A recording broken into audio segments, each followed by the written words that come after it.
जेणेकरून फील येईल फोटो मध्ये छान. लय पुढे आल्यावर केले.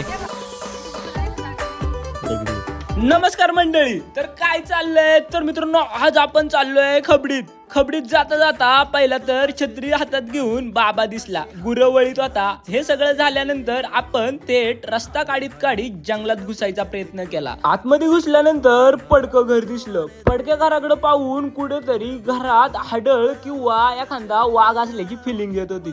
तरी डेअरिंग केली आणि जी काय मेकअप वाले होते त्यांना आपण घराजवळ पाठवलं. हे सगळं झाल्यानंतर थोडंफार मुवमेंट घेतल्या आणि आपल्यासोबत होतं आपलं जुनं क्लायंट म्हणजे सचिन सर. त्यांना कुठेतरी छत्री पकडीत होते आणि त्यासोबत कुठेतरी वातावरणाचा आनंद घेत होते. बरं ठीक आहे. हां थोडीशी माझ्या साईडला प्रोफाईल आली पाहिजे. हां या साईडला. ओके